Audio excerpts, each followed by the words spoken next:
Bonjour à tous, aujourd'hui on va s'attaquer à une limite pas facile. On prend un B2 antinaturel non nul avec A strictement plus petit que B. Détermine la limite en plus l'infini de A à la puissance B puissance n divisé par B à la puissance A puissance n. Donc ici, bien, loin d'être évident. Et donc on va passer par l'utilisation de quelque chose qu'on a déjà pratiqué. C'est une écriture sous forme exponentielle. Il faut savoir que quel que soit donc le nombre, un nombre, alors ici je vais prendre un nombre x strictement positif, et quel que soit n, un entier naturel, eh bien, x puissance n, vous pouvez l'écrire exponentielle de n, ln de x sans aucun problème. D'accord? Donc ici, ben, c'est par là qu'on va passer, parce que l'exponentielle a des propriétés par rapport au quotient qui vont être intéressantes. Donc ici, Cn. Alors on a A, donc ici, exposant B puissance n. Donc je vais l'écrire exponentielle de B puissance n ln de A. Ensuite j'ai B, donc exposant A puissance n. Je l'écris exponentielle de AN ln de B. J'ai un quotient de deux exponentielles, c'est justement ça qui est très intéressant.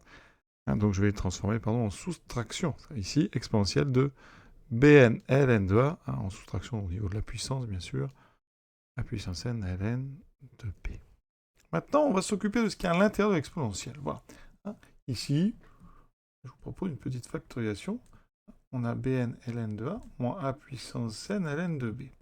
Alors, A est plus petit que B, donc ici, il semble que ce soit le B puissance n qui va être dominant. Mais son coefficient, c'est ln de A. Donc, on va s'occuper d'un premier cas, qu'on va vraiment séparer les autres. Si A est égal à 1, parce que A, c'est un entier naturel, il peut être égal à 1. Alors, s'il est égal à 1, eh bien, ln de A vaut 0. Donc, on est dans un cas très particulier, alors on peut le faire dès le début.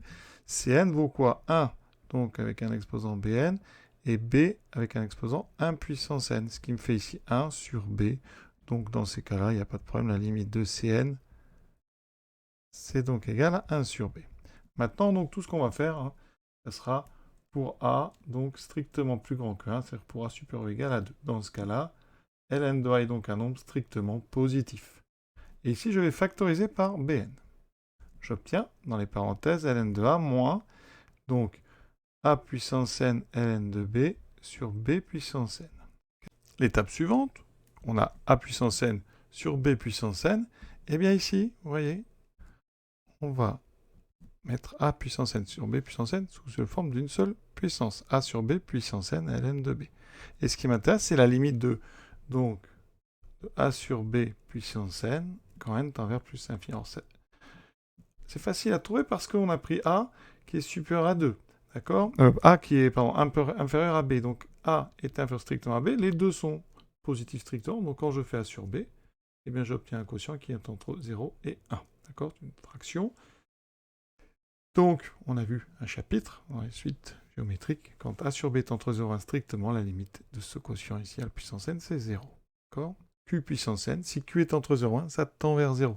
Donc, ici, eh bien, on obtient ensuite que A sur B puissance n multiplié par ln de B, qui va tendre donc aussi vers 0.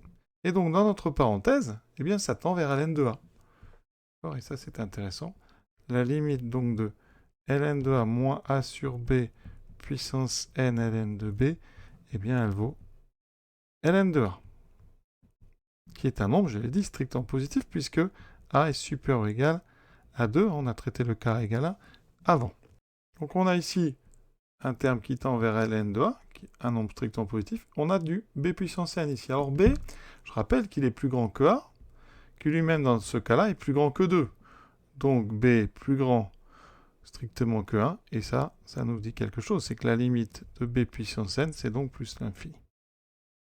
Et ça c'est très bien, parce qu'on va multiplier par notre facteur ici, qui tend vers un nombre ln de A strictement positif, et on en déduit donc que la limite, quand n tend vers plus l'infini de Bn ln de A moins A puissance n ln de B, pour A, je rappelle, strictement plus grand que 1, eh bien ça sera donc ici, eh bien, plus l'infini fois notre nombre positif, strictement, donc ça fait plus l'infini. Ça, on le met dans un exponentiel. Or, la limite d'exponentielle grand X, quand grand X tend vers plus l'infini, c'est plus l'infini. Là, c'est une composée.